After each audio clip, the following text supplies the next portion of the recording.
It is the final word story time, 199.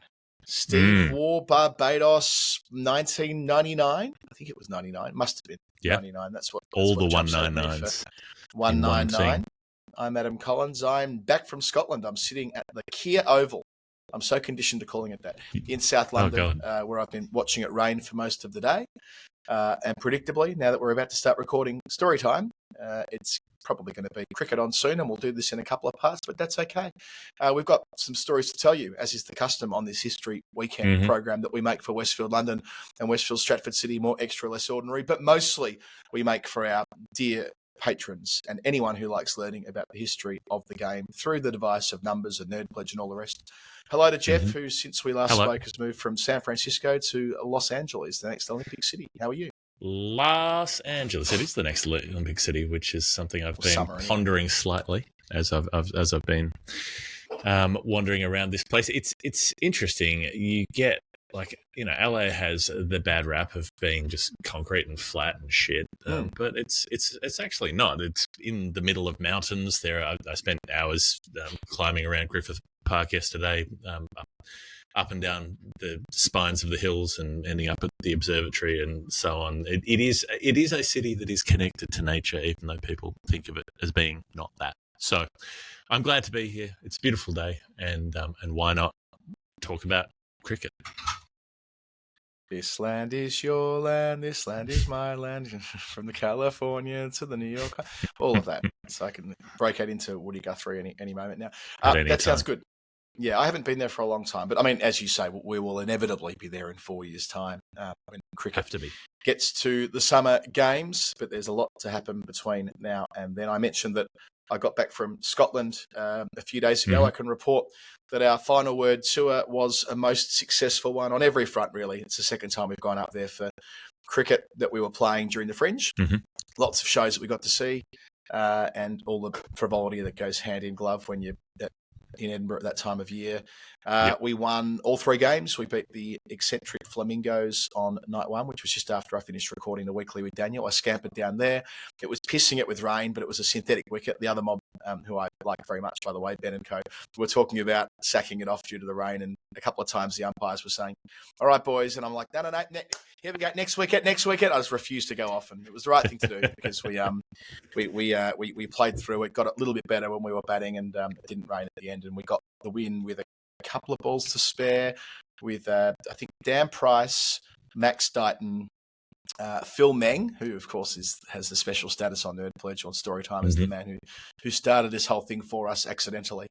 And who was the 4th retirement? Oh, Will Day. They were all staying together in student accommodation in Edinburgh. They all had a dorm sort of situation there, and they all made their 25 retirement. And that got us going in the right direction, which is pretty cool. Student accommodation turned into a retirement home. There you go. Very good. Nice line. And a couple of other contributions. It was a kind of a situation where we had 2 balls to go. Our 10 and 11 were batting, and they just had to run no matter what, and they got through on the bye. So that was a good time had by all. On the Tuesday, we played a 30-over game. Johnny Potten, JP, who's played with us in these games before, volunteered to set it up with his club, Watsonian, who were the club that Kim Hughes played for back in 1970-something and broke all the Scottish League records. So it was great to take the field there. And we made about 200-ish. A few of us got away there. Ollie Bellwood got 60-odd with a broken toe, which was nice. Ollie's a very good player. Max got 40-odd. I got away a bit in the last few overs, and we about 200-odd. Then we bowled them out for about half that, and JP, who set the game up, played for us, not for his club, and he took 3 for... and Tom Cooper got a couple towards the end. Abs got a wicket towards the end as well. Abs, who's our standard bearer in Scotland across all the trips we make up to Edinburgh, and has, of course, played for the Final Word 11 in Sydney with you as well. And hopefully he'll be down for the Final Word game in London on the 20th of September against the Dream Boys. So it was great that he was able to get the ball and take a wicket towards the end. And then on the Wednesday, about half a dozen of us, so most of the touring party, took the field for the Taverners against the 40 Club. And in fact, both the Taverners and the 40 Club come up in one of my answers in a sec. But we made, maybe 235 or something like that in 35 overs. Again, I was got a few away towards the end, and we got that score up above 200, and it came down to the final over. I think they had about 18 to get in the final over, and Ollie was able to defend that with his off breaks. And the composite Tabs final word team. That's brave, bowling the off spinner in the last over. Yeah, it was, but it was kind of by necessity. Our captain, who was Tom, was like, who else in your crew bowls? And I'd bowled my complement by that stage. Phil Meng had bowled his complement, took 3 for, bowled beautifully with his leg breaks. Yep. And we were kind of like, well, it's pace off or pace on. Got to make the call, and it was probably a better pitch for spin. And it was the right call. It worked just. And that meant that I'm claiming the win for final word because we had more final word players than was the rest of the team. But it was a great fixture, and Cole Crichton and the team that run the Tabs up there in Scotland, we've got a great relationship with them, both around the marathon and around these cricket games. All things being equal, we'll do it again next year. And just on the marathon, before I jump off this topic, the Tabs and the fundraising that we do for them, and the work we're very proud to be associated with. We met Laura from Switzerland during the week. She was a big part of our tour. She came along to all of the games and joined us at night at the fringe shows. And she used to live in Edinburgh and teach there, but very much lives in Switzerland now. And her story is a great one, how she's found cricket about 5 years ago, found the podcast, found our show, found others. She's been on Tailenders before telling her story, now plays club cricket in Switzerland. And she's also going to run the half marathon next May and bring a couple of mates over to do it too. Right. One of our teammates that we recruited from Watsonian, a young fella called Deebs, he's going to run it too. So we want to get 75 runners for next year. It's going to be a really, and that's for the 75th anniversary of the Tabs. So Scotland's our home away from home, Edinburgh especially. So this is a great thing to be part of. So do sing out if you want to be part of what we do next May, and of course the cricket tour, which will be in the middle of next August. So that's me. That's my week, Jeff. That's what I've been doing since we last talked. That's your roundup. That's the Scotland trip while I've been somewhere else. I've got to say, while you've been talking, I've just realised that this is the first time I've ever recorded story time sitting in a rocking chair, and it feels good. It feels right. I think that at such time, if ever we retire from the road and we just make story time from the comfort of our, a final word home somewhere, we should have 2 rocking chairs installed, and we should just be able to really, really lean into the vibe of what it'll be today. A cheerio as well to Sanjay Nidran and family, who sent us through a very adorable clip of his 2 young kids singing our theme song, singing Stories by Earth Boy. I'm glad to know that the Earth Boy's music is making it to Spain, where they're on holiday in Toledo. He says it's hotter than the sun, and the river Tagus flows out from Toledo to the Atlantic right in my new hometown of Lisboa in Portugal. So thank you for that, Sanjay. Nice to hear from the road. Let's get on with it. Let's play a little bit of Nerd Pledge, a game in which people send us a number. That number relates to an amount of currency that they're sending to support the show, but the number also relates to cricket in some way. We have to figure out what it means. Matt Gaynor, this was a complicated one because we had a revisit from Matt Gaynor that we hadn't attended to for a very long time, which I had to get out of the way on the show last week, was it? So that his new number, which was sitting at the top of the queue, could be attended to this week. The new number is $4.60, which he said relates to an individual with an interesting life who may qualify as a dusty old bastard. But we had to clear the revisit out of the way, which admittedly I said at the time might not be correct because I said it was 7, but I said it would involve, I talked about Murray Goodwin. I said it could involve Andy Flower or Grant Flower. I will make that very specific to you, Matt, because Grant Flower also played for Essex, which I said. Don't say I didn't say it. I did say it.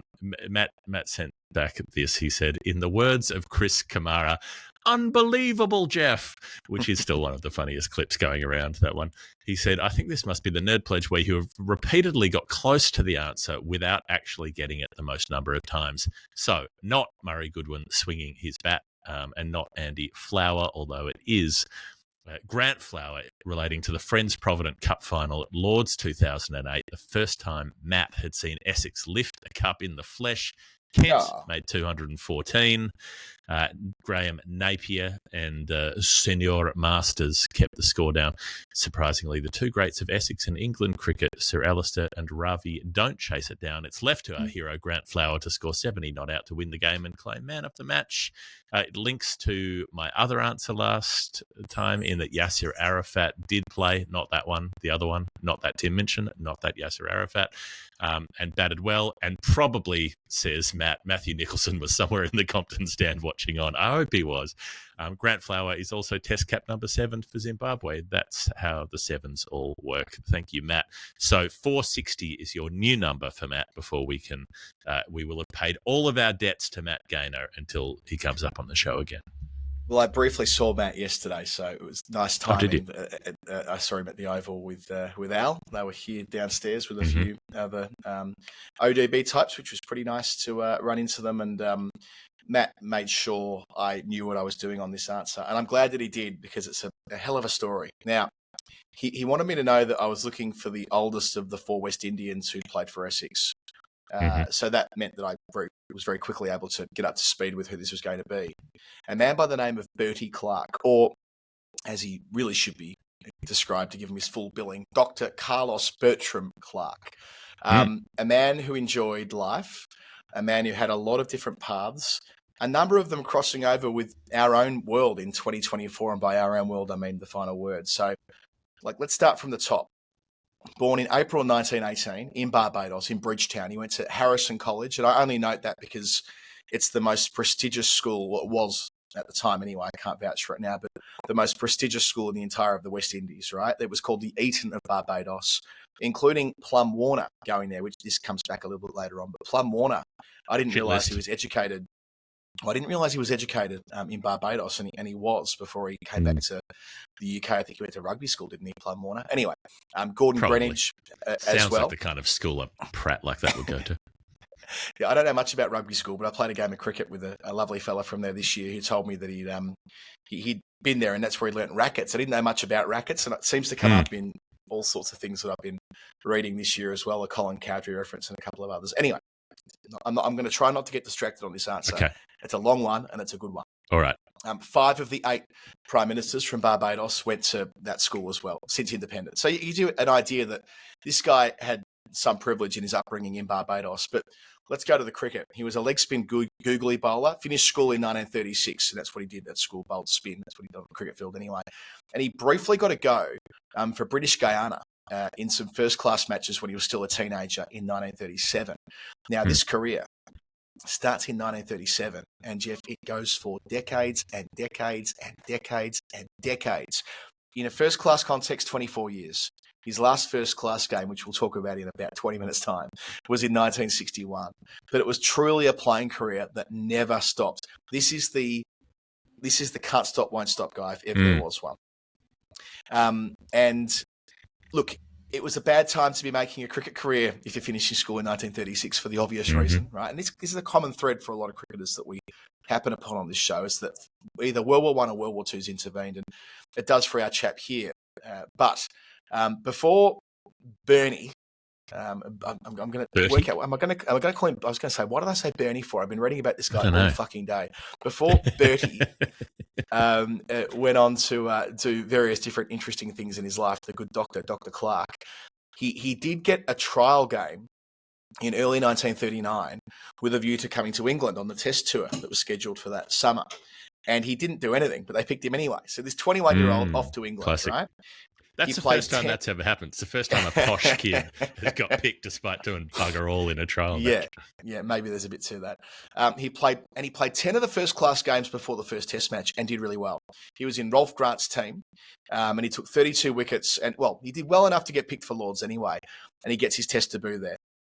And it's the 20th test match the Windies have played all up, and Bertie Clark is the 46th test player from the West Indies, thus 460. That's our number here. He's test cap, dusty old bastard in a way, right? That's the caveat from that. And it is a dusty old bastard in a way. 46 at work, so I'm happy with that. That test at Lords in 39 is most well known for the brilliance of George Headley, who made twin centuries, 106 in the first innings, 107 in the second. Dennis Kennedy might say he was attacking. What do you used to say? They're attacking alphabetically. Something there too, with 106 followed by 107. But they're the first twin tons of Barlow Lords. to Bateman, I believe. That's it. Yeah, Barlow to Bateman. Yeah, that's right. And he made the Barlow to Chambers bad joke in the same match, I'm pretty sure. Chris Barlow, who's now like a total Trump nut on Twitter, by the way. We follow each other and his Argos fucked him big time. Anyway, sad. First so Lord's sad, twin tons. So sad. So sad when it happens. My favorite bit about the when old mate was live posting his way through Kamala Harris's speech the other night, and one of the posts was just all caps, "Is she talking about me?" That's it. Nothing sums up the psychology of the entire last 8 years than that sentence. Yeah, that bit about he's an assistant coach, not a coach. Tim Walz really does. Drag him, King. It's going beautifully.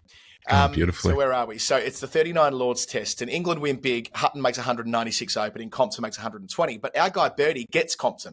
It's his first wicket in Test cricket. And look, he only gets to bowl 6 of the 95 overs. Fucked if I know what's going on here. But he takes 1 for 29.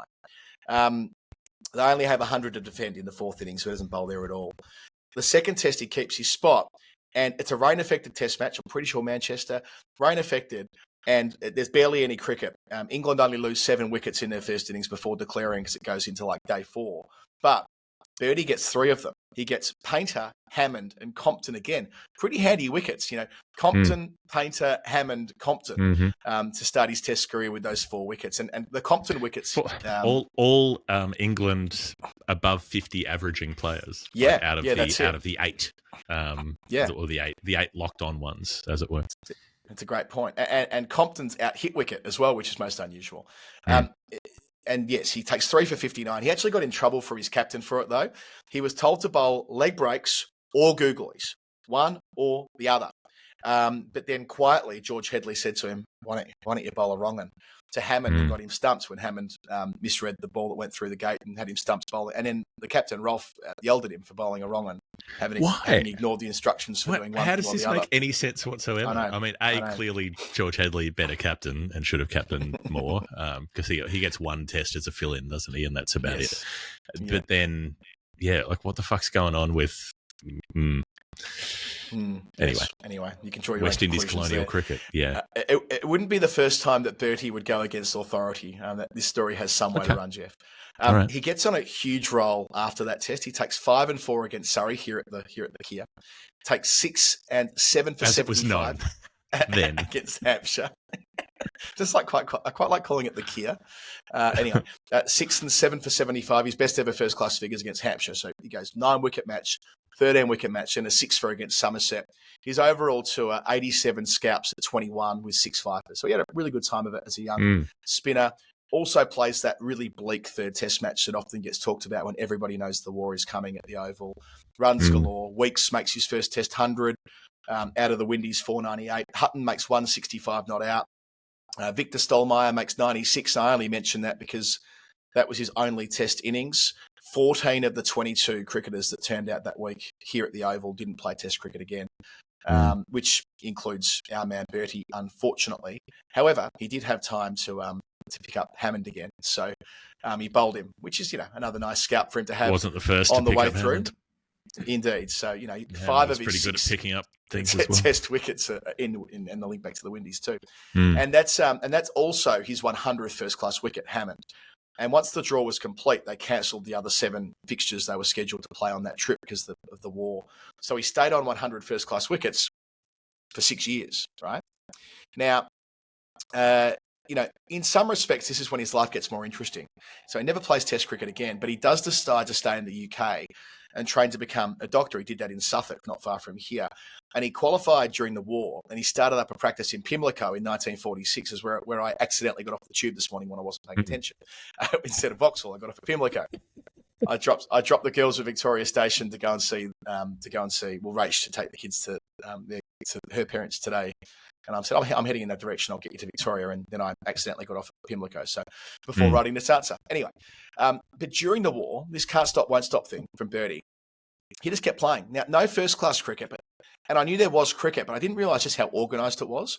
They were playing one-day games, and all the money that was being raised was going either to the war effort or to the Red Cross.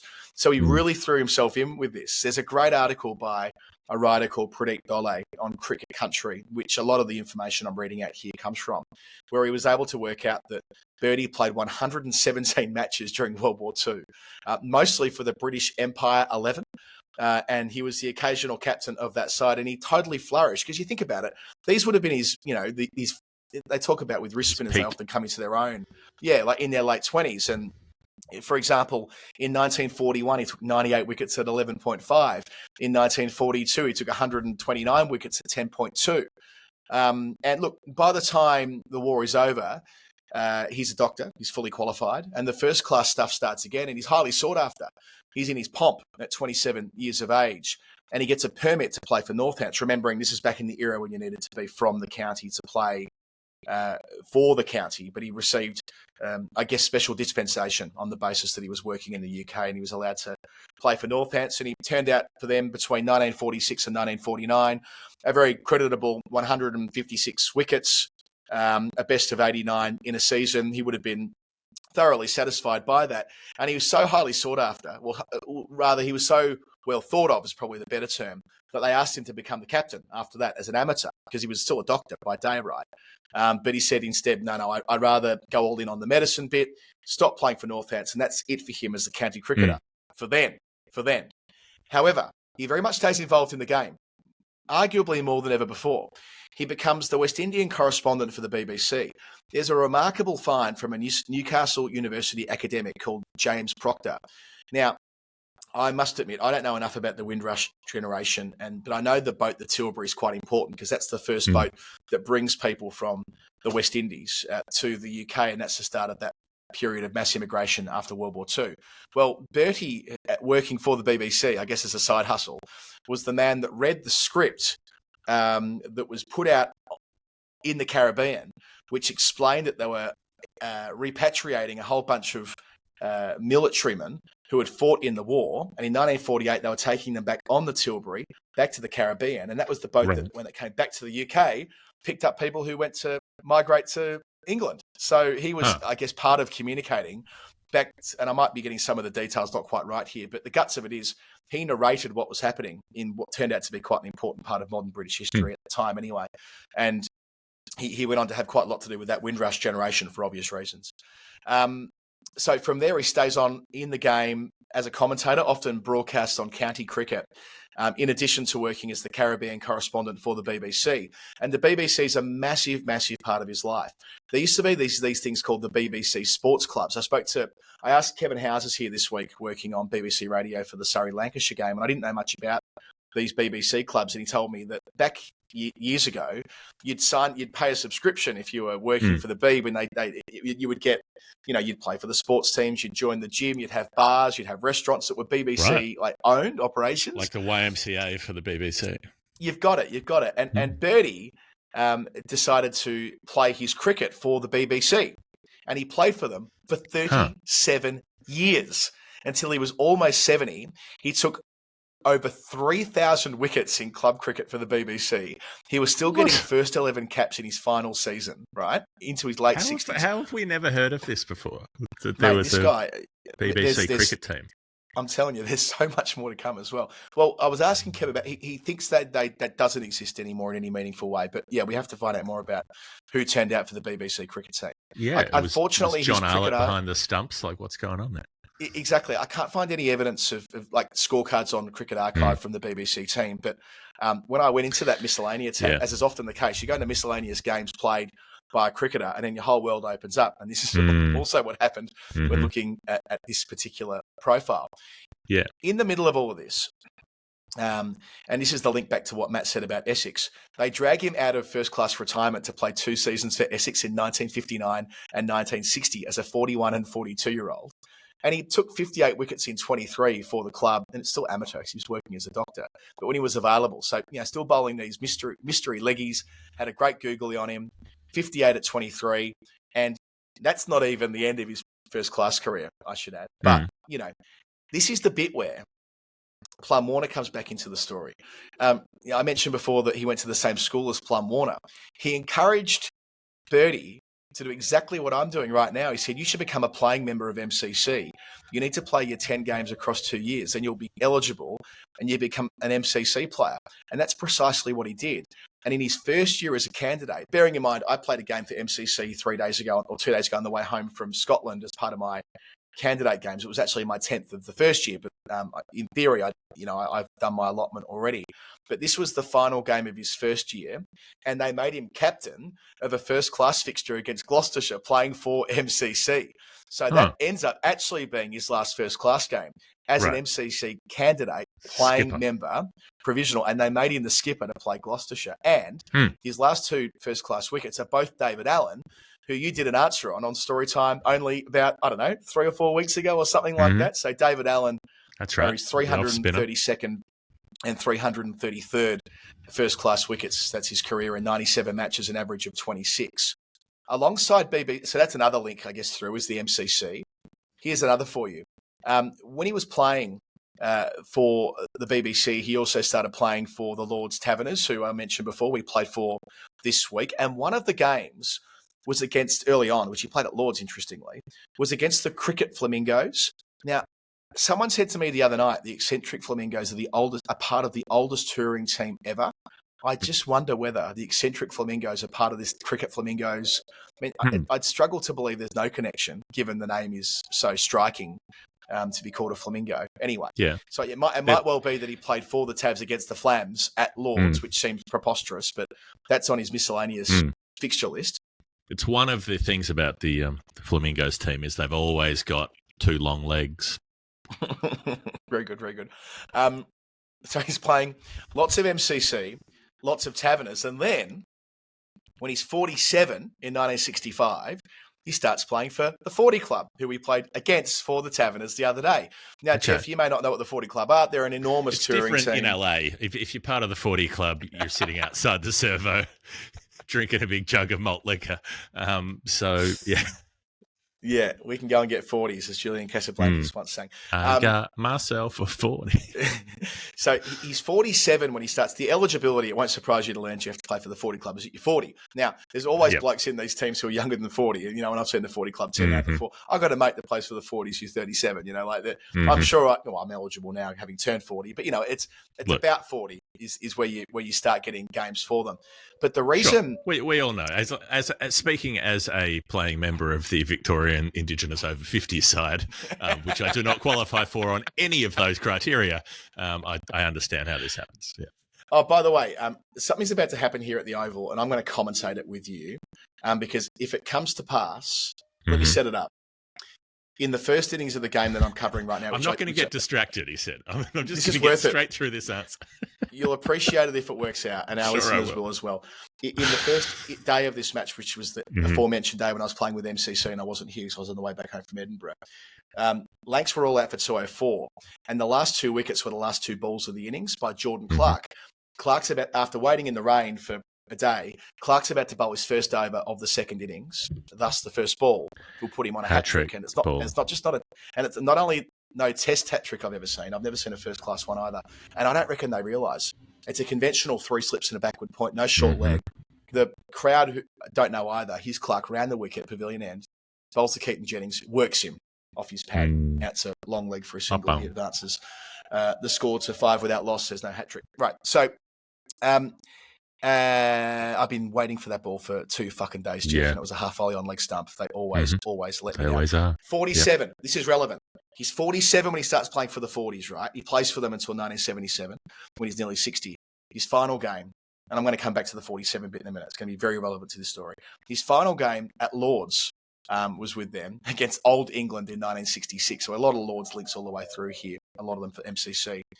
He'd actually played 2 more times against Old England too. Once in 1982 and once in 1983 at 64 and 65 years of age, respectively, out here at the Oval for the Old World 11, which was captained by Gary Sobers. So Gary Sobers captained him in his last 2 games on Cricket Archive. They were both played out here. In these games that included all these old blokes that played for England. I know they did an Old England game at the Oval before the centenary test in England in 1980. I didn't realise this was an ongoing thing. And maybe it's appropriate that his final wicket on Cricket Archive, some 44 years after taking a bunch of really high-profile names for the Test England team in 1939, John Edridge, not a bad last wicket, to have, who was playing for Old England. But Jeff, why did he play? Why did he have to wait until 47 to play for the 40 club? Well, that's because when he was 44, the good doctor spent 3 years in prison. Now, which he managed to slot in. So he missed 3 years of cricket because he was serving some time at Her Majesty's pleasure. Now, this is a complicated and sensitive story. I'm going to try and do this justice, and I'm going to try and not say anything that could be interpreted as not being respectful here. But Bertie Clark did spend 3 years in prison for performing abortions, which was illegal at the time. It's a staggering yarn. I read some press reports. It's unbelievable.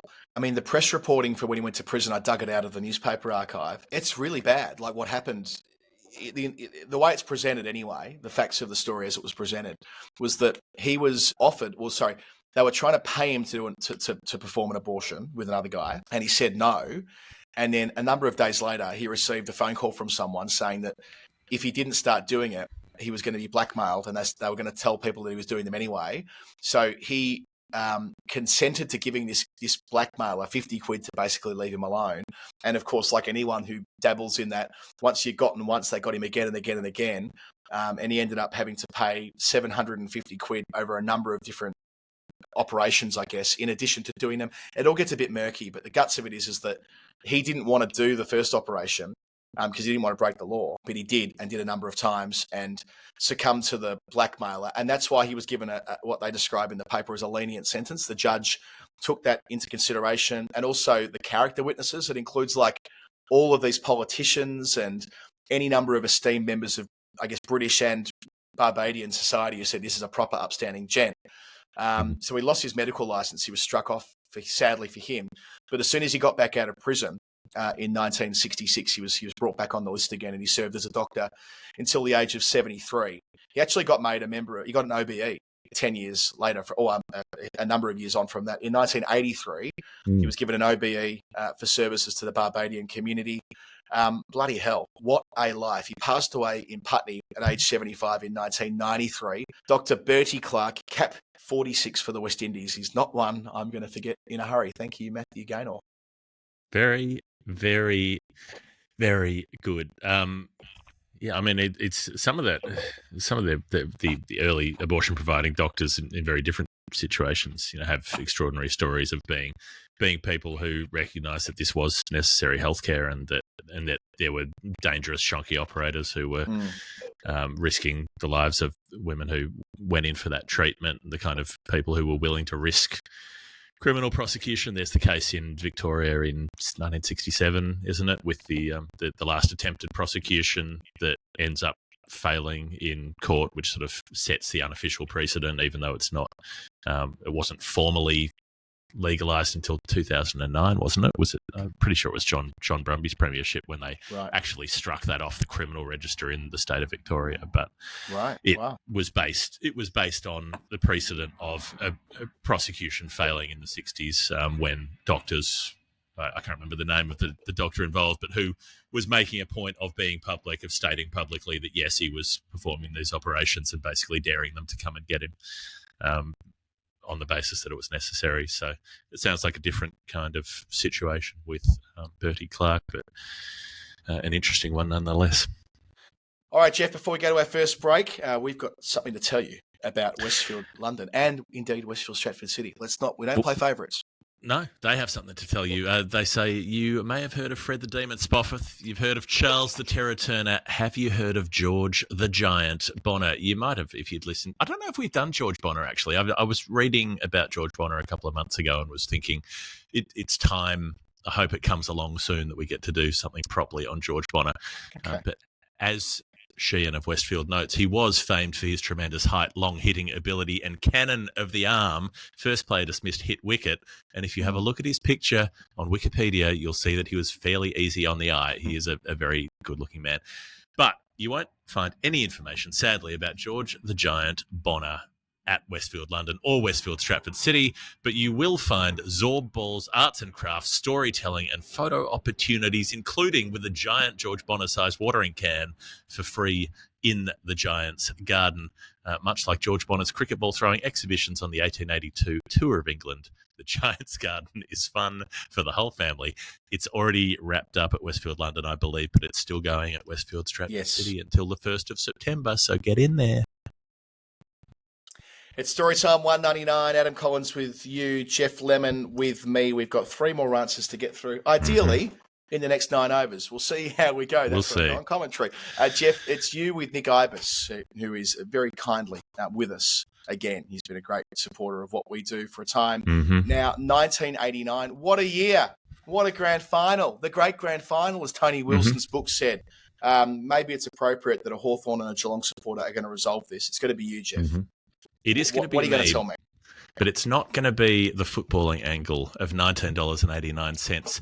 But I did think the year, and I saw it before I'd even read the clue from Nick. And Nick Ibis is someone who's fairly prolific online. We've met him at Adelaide live shows. Yep. And I thought, I know that he sometimes posts social media comments about the music of a certain artist. And I thought, is this a Taylor Swift joke? 1989.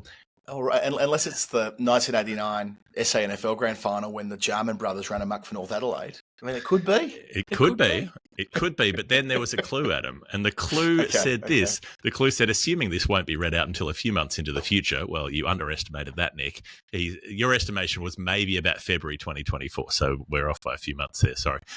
But he said, I will be going to the MCG to see this person in action, apparently likely to break a record. And I believe Jeff travelled to Adelaide to see this performer once. It is indeed a Taylor Swift answer. It has to be, because all of these things are true, except for how long the Nerd Pledge would take to come around. So I'm just going to say up front, it might be unusual to talk about Taylor Swift on a cricket podcast, but there is a cricketing link with the MCG here. And also, I understand the different perspectives here. I understand that there are some people who are probably tired of hearing about Taylor Swift. There's a bit of Taylor Swift exhaustion, fatigue, you might say, when someone becomes very, very prominent and to some people get overexposed. And there are other people who really like a performer who seems to express genuine feelings and who writes well, given that so much lyric writing is pretty shite. When somebody's actually good at it, that is different. So this did get me on board the Taylor Swift train some time ago when this record came out. The more recent stuff, it does start to feel a bit culty and odd when it just gets bigger and bigger and bigger and becomes a massive thing. Like, I don't really understand how people spend their entire lives just thinking about one particular performer and like that's their whole identity. But the explosion towards this does start with 1989, which is the year of her birth and the album that launches her into the musical stratosphere, to the point where this is the weirdest bit. If you Google just the numbers 1989, you get the album first and then you get the year second. Oh, you should be getting the grand final first, Ashes second, Swift second. Third, old cop. SANFL. Why didn't you do that 2 overs ago, Jordan Clark? He's just taken a stump out of the ground. Do it on your hat trick ball. Anyway, sorry. This will date well. That would be the way to do it, as will my reflections on a record from 2015. So if you followed T Swift's career, you'll know she starts off as an acoustic guitar playing country singer, gradually gets more pop influence. The country critics hate it. It is, to go back to Earth Boy, as per the line in his song Modern Day Folk, change is a threat like when Dylan went electric. So they got mad about it. She's not country anymore, blah, blah, blah. And that 1989 is the culmination of that, where she fully switches. And it is, I think, it's a perfect record. I'm not saying it's the best record ever made, but there are occasionally perfect records. And by my definition, that's a record where there's no skip tracks, where you will listen to the whole thing and you don't have songs where you're like, I could take it or leave it. She's writing it. She gets Max Martin involved on the production. There's a lot of synth. There's some kind of pastiche stuff. Now, people might think this is odd. They might think, Jeff, you're a hipster. You're supposed to be pretending to be cool. You should be listening to, sad indie folk dudes. You should be listening to Iron and Wine and Weeping. And I've done that. Damn straight. But I had I had a pop music awakening, Adam, in about 2009 when I was living in Argentina, and Lady Gaga was on every radio station, in every taxi, every fucking where I went, and it was driving me mad. And I think that's the fame monster, isn't it? I think from memory she had something like 8 singles off the album, and they were all charting, and it was this monster hit. And I had this realization of just stop trying to be too cool for things and just enjoy stuff. Just enjoy things. It's okay to enjoy things. It's okay to have a good time. And it was nice. And I think that's maybe permeated through the maybe other people have reached that conclusion. You know, the world now seems to be full of 50-year-old blokes enjoying Olivia Rodrigo or Charlie XCX or whatever, and they're having a nice time. And I think that's good. I think Olivia Rodrigo is outstanding. But I also think that, am I allowed to maintain 2 views at the same time? That sure. I have that I think that I respect what you're describing there about Taylor Swift, although not knowing much about her beyond what you absorb as being a member of the Planet X. Everyone knows a number of Taylor Swift songs. How could you not? But at the same time, kind of wonder that maybe she's a very safe artist for people that don't normally go all in on artists. You know, like a lot of people, it might be like the first time they've gone and done a musical thing, gone to a gig, gone to a concert, which is good, by the way. I'm not discrediting that, but it feels like she does collect a lot of people who, they're invested in brand Taylor, kind of what you described before, at the expense of like almost anything else. And that I don't know, that jars a bit too. Like I'm glad everyone's having a nice time, but it doesn't always, I don't know, it doesn't always quite click for me. I don't know. Maybe I'm just a killjoy. If something just feels safe, I guess. But I think it's about proportionality. And so, for instance, I'm not really, that into any of the stuff that's come after 1989. That was the record I really liked. I liked a couple of ones before that, and that's fine. I didn't need to make it my whole life. But there are enjoying music, and there's always an element of sexism as well, where like female artists are much more likely to be maligned as being bullshit and vacuous and pop than male artists who reach similar sort of audiences. So, like you would have, I've been banging on about Chapel Rowan for like a year, and she's suddenly become the next big thing. But I was in there on the ground floor saying, she's going to be big. It's going to happen. Anyway, the last artist I can say that with any credibility about is Churches, as in Churches with the V in the middle. Fair income. I was following them when they had like 1,000 followers. I don't know how they ended up in my orbit, but that was pre everything. They got made like in like 2012. I think BBC made them like the sound of next year or something, and it had been a good couple of years. That is the last time there'll be an artist who I was on the ground floor of, in ways that you sometimes hear people talk about from, I don't know, like the Manchester punk revolution and, seeing the Sex Pistols with 47 other people or whatever it was. The Union Free Trade Hall or whatever that gig was before. But anyway, yes, you have been banging on about Chapel Roan for quite some time. I can vouch for that. 1989, great track listing. Welcome to New York starts it off, the song about her arriving in the big city for the first time, and I've had that same feeling, arriving in New York for the first time. I put that on in my headphones because I was like, this is, this fits. This is the moment, going to a place that you've heard so much about, this kind of drifting off synthesizer thing. You go, Blank Space and Style were 2 of the big hits. They're both about doomed love, but like what I really enjoyed in those 2 is they've both got this sense of humor. They're sort of playing with the tabloid thing that she's got this big reputation of having all these doomed love affairs, but like she's taking the piss out of herself. And the video clip for Blank Space is basically Saltburn before Saltburn, like the ridiculous mansion and all the terrible things going on inside. There's something to that. What I like, I mean, I don't know how this album put together, but I'm going to assume it's got, I don't know, a dozen songs on it. If it has 11, this will work. It's 11, Yeah, 11. I love an album with 11 songs because I like to think of it. I've always thought there'd be a magazine article in this. Who are your openers? Who are you batting 3? Who's the fast bowler at the end? The Strokes, Is This It, has Take It or Leave It as number 11, and it's fucking All Aggression at number 11. And I'm like, that's exactly how I want it to end. But the way you frame it, often the lead single will bat at 3, right? Your best player bats at 3. Often in an album, 3 or 4 will be where the track comes that you want to sell the most amount of singles from. I think that maybe I'm projecting what I interpret it to be. But I reckon if you looked at 100 albums that did well and what are the singles that have done well, most of them would bat 3 or 4 after a couple of very solid openers.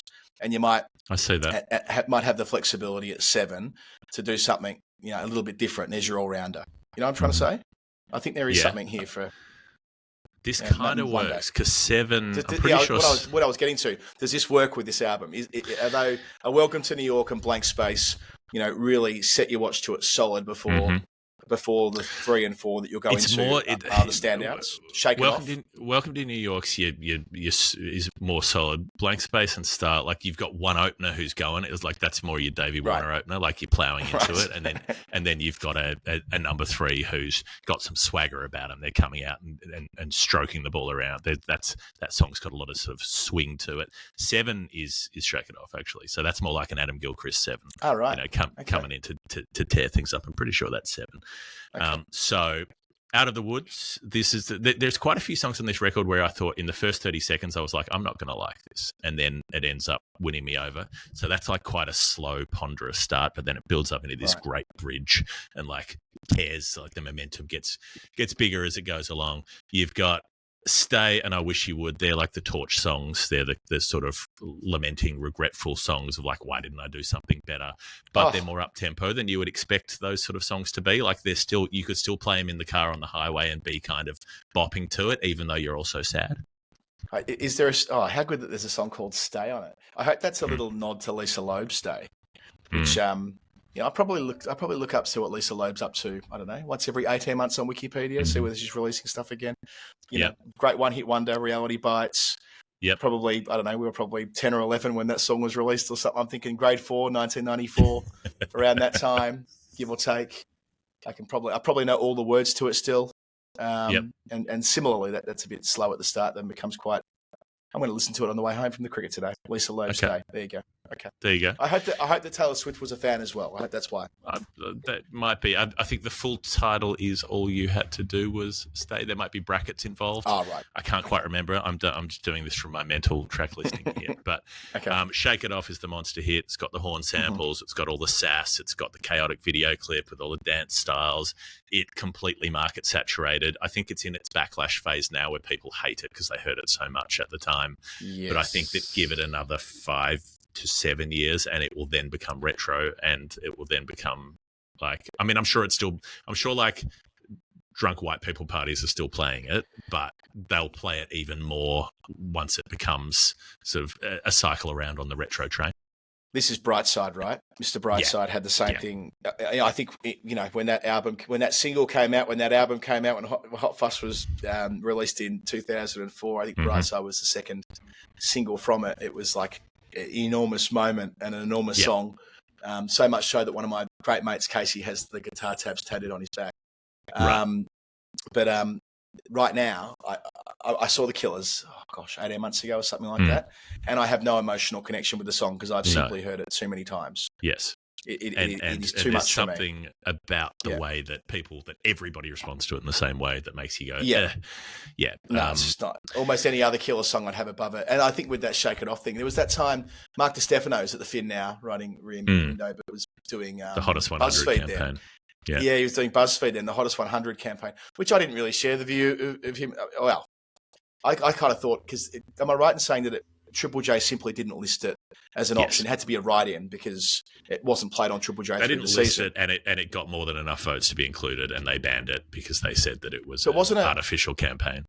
I don't know. I don't know about that. I feel like it just wasn't an option. You had to write it in. But enough people voted for it. Enough people wrote write-ins. It in. Yeah, right. Okay, fair enough. It was like what Robert F. Kennedy dreams of happening.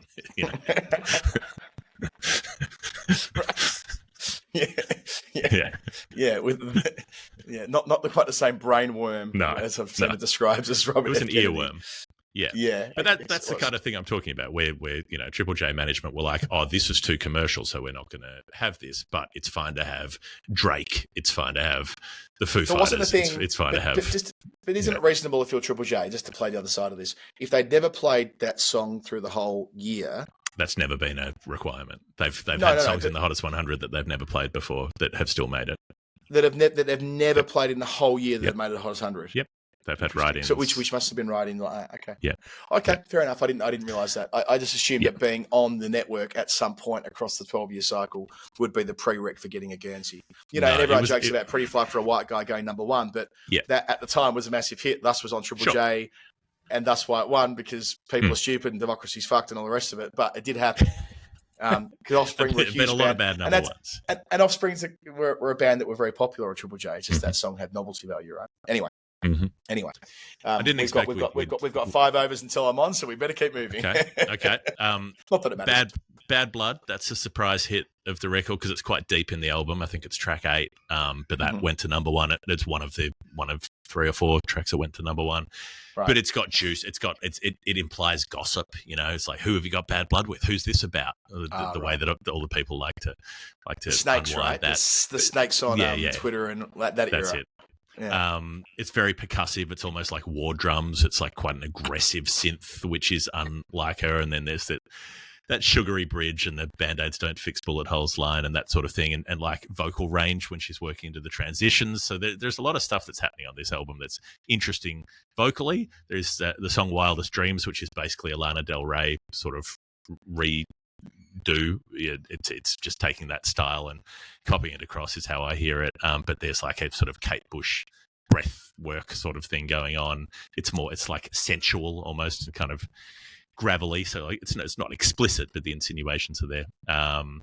There's How You Get the Girl is like this 80s teen movie bubblegum pop kind of song, which works because it's the only one that's like that, so it gets away with it. And then there's like the one real ballad is a song called This Love, which is like very slow and swirling, and anybody who's had a breakup in the previous 2 years before hearing this will cry when they listen to this song, because it kind of works. And then the last 2 tracks of the album, these are my top picks, where I Know Places is like, it's quite sinister, it's quite dark, it's got these metaphors of being hunted and cages and things, and it could be about being pursued by paparazzi, I suppose, but it could also be about like having a love that other people disapprove of or that you feel judged by, and there's like this real staccato thing at the start with the vocals, which is quite interesting. There's like a lot of personality in the intonation.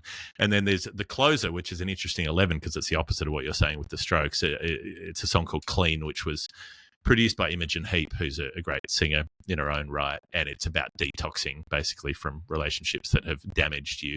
And it's very simple. It's quite musically simple, and you think it's going to be melodramatic off the first verse, but it sort of resolves into this idea of letting everything go, letting everything wash through you. And that's the one that I think means a lot to a lot of people who, everybody's been through some shit, right? And so you don't need to be hugely profound with song lyrics if you are relatable. If you write something that will resonate with people, they'll find a way to apply it to their own situation. I think that's the artistry of good songwriting, is that you've got so little space to write something that makes people feel that they identify with it. Yeah, just to stick with the Killers thing, why not? Hot Fuss, I'm pretty sure I know, ends with Everything Will Be All Right. Similar thing to what you're saying there. Simple, but clear in its messaging, much slower, and bats at 11. Maybe that's your leg break bowler. Throwing it up, slower, getting above the eye line, getting in your head, noodling away. Yeah, anyway, that's quite like fun. An 11 who's supporting someone up the order, perhaps, who's just putting ego aside and just getting forward on the front foot. Nursing them to 100. Yeah. Doing their bit. They may not have an emotional support, something like that. Anyway, I don't think there are a lot of records where I could articulate a significant appreciation of every track, and this is one where I can do that, which surprised me because I wasn't previously a fan. It came out in 2015. That was a very bad emotional year for me. Well, I've had a lot of bad ones, but that was one of the worst. And it I don't know, the record ended up meaning a lot. I ended up listening to it a lot, getting into the back catalogue more. And then what Nick's citing there is that summer is when she tours. The 1989 tour is December. It ends in Australia in December of that year. So there's 3 Melbourne shows at Amy Park, and they're all during the West Indies test at Hobart, where you and I were, which retrospectively I probably wouldn't have missed something for that test match because it probably wasn't worth it. But, it was work. Yeah, I was broke. I needed to be working. We needed to be there. We were on the we were formally on the tour. That was the one year when the ABC sent us around the country as grown-ups, as opposed to that's right, whatever it is that happened down the track but we had to be there. Like we were like contracted, I think that year. Yeah, that's right. Because we were new and fresh and that kind of thing. Anyway, long time ago now. And then there's a Sydney show that was during the pink ball test in Adelaide, the New Zealand test. So I couldn't go to that. The Brisbane one got sold out, and so when I was trying to find, like, the only show I could go to was in Adelaide, and it was like there were only these kind of upfront VIP section tickets left. They were stupidly expensive. I was like, I can't do this. Like, I cannot drop this amount of money on going to a show. It's ridiculous, which also involves having to travel interstate to do it. And eventually I was like, you know what, like, fuck it. You have to live a life. You have to do some things sometimes. So I did it. One of my great friends, Erin, was also doing this because it was the only show she could go to. She had normal tickets back with the normal people, though, because she'd got them ahead of time. So I had to buy this, like, up the front rail section ticket. And I rocked up there, and it was like me and about 400 teenage girls were the only people who had paid the money for this thing. So I was standing there, and I'm like 2 feet taller than everybody else, looking around. And there's one other guy in this entire thing, one other tall dude. And that song that I mentioned, "Clean," the one that everybody gets emotional about, while it was playing, I looked over, and there's like this one tear running down his cheek, and he looked at me, and we made eye contact, and we both gave each other a nod. We're like, yeah, I feel you. It was quite a moment. But it was a cool thing to do, because I was like literally on the rail next to the stage, like 2 meters away from, and when you're at a show like that, you understand why some performers have this magnetism that makes people lose their shit about them, because it was there. And so I got to do that, which is the thing I'm glad I got to do.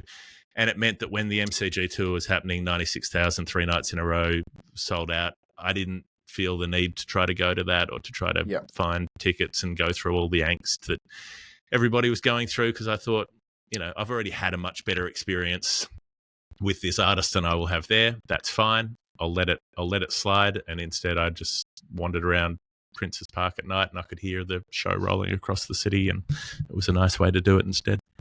Lovely work, Nick Ibis. Well, that's angst that I'm looking forward to going through myself, because Hawthorn are in the finals, and if we win 3 more games, I will try to be, I'll be in Australia, put it this way. We win the first final and the second final. I'm flying back for the prelim, and we'll stay for the grand final if we win the prelim. So I'll be going through that, despite having seen many grand finals, that process again, possibly in a few weeks' time. The joy of making it to September. Jeff, second quick break, other side of it, my answer, your answer, then we stop the tape. Done. It's Storytime 199. You know what my name is. You know what his name is. I can tell you our next pledger. What Terry my Hogan. name is. Yeah.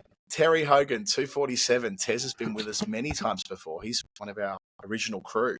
247. Jeff, give us the clue. Last year.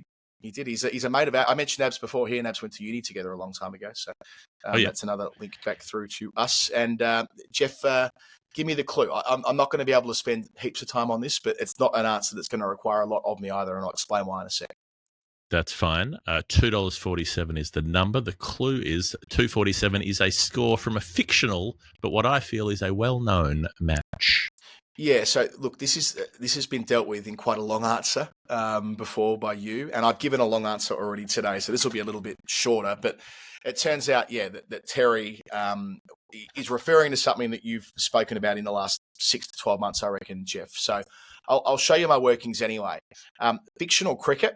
There's a very good Wikipedia page that includes every bit of like where cricket's appeared on in television, film, books, etc.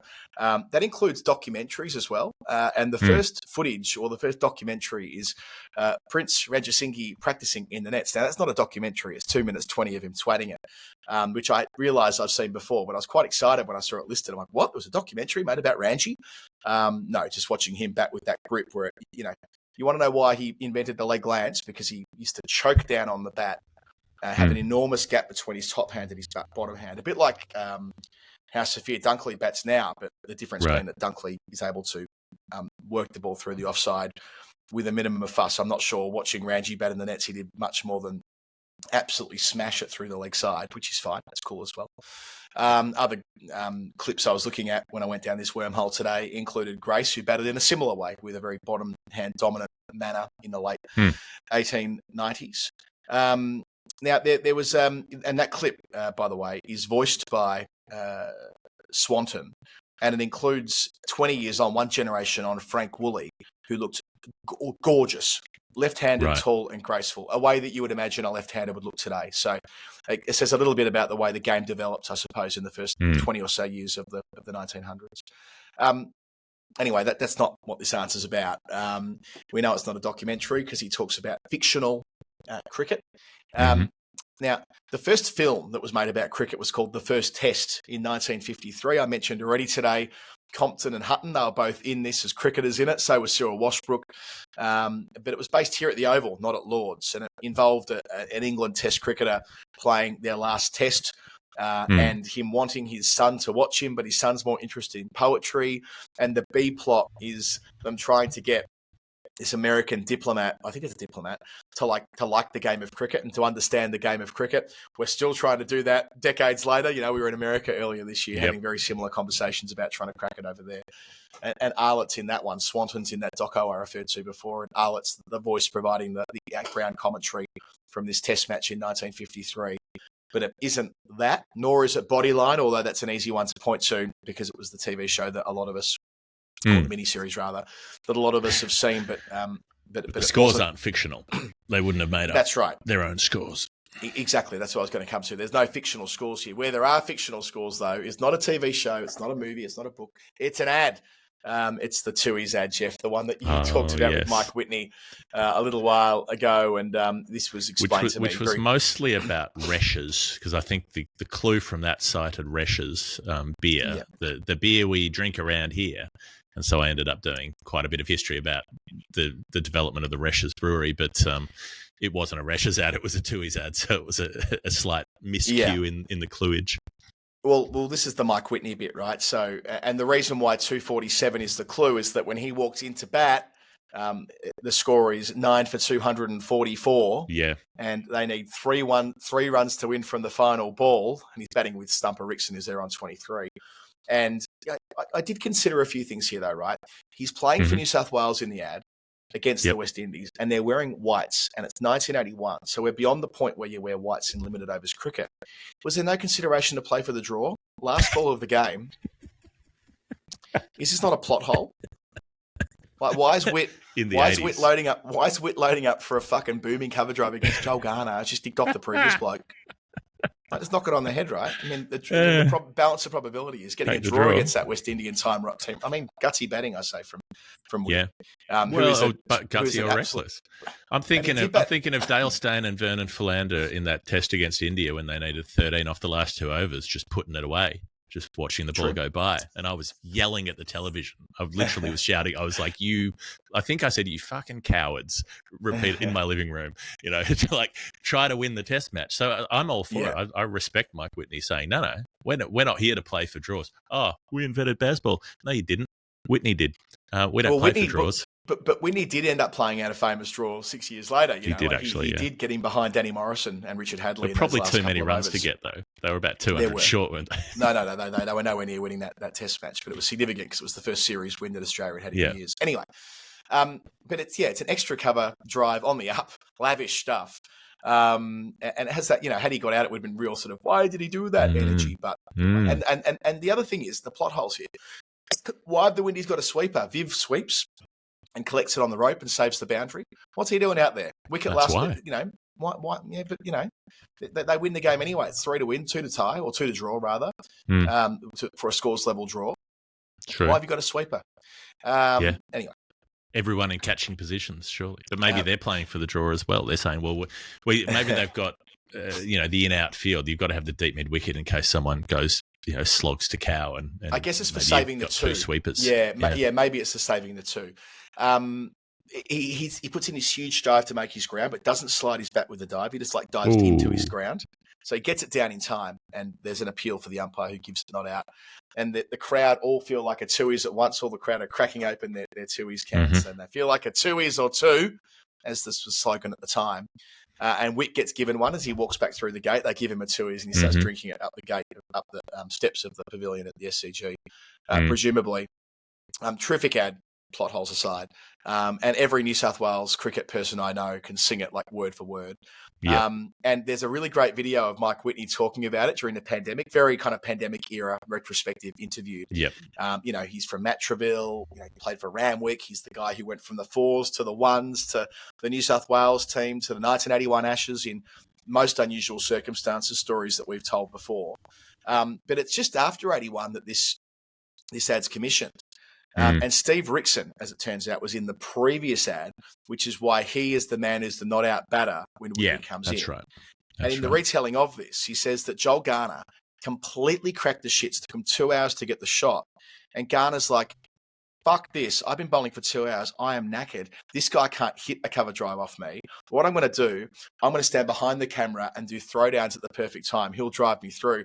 So as Whitney says himself, it wasn't an authentic drive off Garner, despite them trying to get that shot for 2 hours. They gave up on that and just had him hitting a throwdown from the same height, which I think is quite a nice little detail. So he buggered up the shot. He spent 2 hours not being able to hit the shot. So Whitney couldn't nail the shot they wanted for the shot. So that's why it played out the way that it did. It's a really funny retelling of the story. Just want to say a few things about Mike Whitney on the way out here, right, Jeff? Wasn't a rebel tourist. A lot of them could have been. I'm sure he would have had the opportunity to be. He played. He's a great bloke. I've met him a couple of times. Done an interview with him last year on SEN. A big part of our childhoods through what he did on telly as well. How can we forget? But so full of life and such a character. He did so much through that period of time. But it's interesting that if you look at his career, he played the 2 Ashes Test in 81 at Old Trafford and at the Oval, the two of the famous tests in that series. Then, just one in that 1987 draw that he saves for Australia. Then a one-off test in Adelaide in 1989 on road where Dino gets a double ton. Whitney got 9 wickets in that test match. Then has to wait 2 more years for his next test in 1991. Then he gets on a bit of a roll, playing 8 in 20 months, 2 against the Windies in 1991. 3 at home against India in 91, 92, and that included his 11-wicket match. He's 7 for 27, which I remember so well in the second dig at Perth in early 1992. Played a couple in Sri Lanka in what turned out to be Warney's breakthrough series later in 92. And then there's a nice little link between Warne and Whitney, the day that set up Shane Warne, which was the 7-for that he took at the MCG to finish them off in stunning circumstances and got him on that roll. I'll never forget. Well, Whitney gets Lara. That's the first thing to note. And then Carl Hooper skies one in the air, and it's Mike Whitney who takes the catch and gets rid of Hooper for a duck and helps contribute to that momentum that Warne was able to build through that session. Had a nice one-day comeback as well when his test career was coming towards an end. Played 38 matches, averaged 27 with the ball, also finishing in that 92-93 summer, and was integral to the side that played in the 91-92 World Cup. So Mike Whitney, let's get him a 2-e's or 2 for Terry Hogan and the ad that he remembers so well from presumably his childhood. Very good. And Mike Whitney and Carl Hooper are both on those lists for some of the worst away bowling averages. I was looking this up when looking up some Chris Woke stuff the other day when people were trying to figure out if he had the worst differential. He's got a bad differential because his home average is so good, but his away average is 51. So it was, I think, with a 3,000 delivery minimum, Wokes is the 9th worst. Whitney didn't bowl that much away, but he did bowl over 1,000 balls. So if you do it on that, his away bowling average was 88 and his home average was 22. But, he only took seven wickets away in his 6 test matches, but didn't bowl the 2,000 deliveries that the statisticians would require to be included. All right, I have another answer to go, but you have things to do and I have things to do. And I think that despite having done 1 number for me and 2 for you, which is probably our record lowest ever for a story time, I think we should call it. I think we should come back to what we've got to do for what will be episode 200, when hopefully we'll have to make time to stretch our legs a little bit more, do something with that, even though we'll be remote and we'll have to figure it out as we go. We'll find a way to mark that occasion. Although, as we said, episode 222 will be the really important one. Yeah, that's right. We could do something next week. We'll see. Either way, it's been a most enjoyable conversation. We've got so much coming during the week. We've got a high-profile interview we're going to release in a couple of days, or maybe a day after this episode's gone live. We've got all the daily shows coming from England, Sri Lanka, the second test match at Lords that begins on Thursday. We'll have a weekly show tucked in there as well, a pretty busy week. I've got an interview we're slotting in with the Chief Executive of Cricket Scotland into that edition of the show, and the conversation that we also need to have about the governance of global cricket. A couple of big things happening during the week. So from the whimsy to the serious, as we like to shift gears on the final word, thank you to everyone that's with us on Patreon. We say it all the time, but without you, we don't get to do this kind of stuff, and we love you for it. Patreon.com/the final word. Become a patron today. Get on the Discord page. You can get access to the live show tickets at a discounted rate in Australia during the Aussie summer, and so much more that we've got planned. And there'll be plenty of opportunities for us all to see each other when Jeff rocks up here in just a couple of weeks from now for the Scotland series. I was going to jump on commentary, but it looks like Bad Light stopped play. Funny how these things sometimes happen. So I'll have commentated them in a total of 0 balls today if they don't get back on. But it's okay. That's the way these things are. All right, Bad Light has stopped. The final word, story time. This has been 199. Jeff Lemon, Adam Collins. We'll see you next time. Have a nice weekend.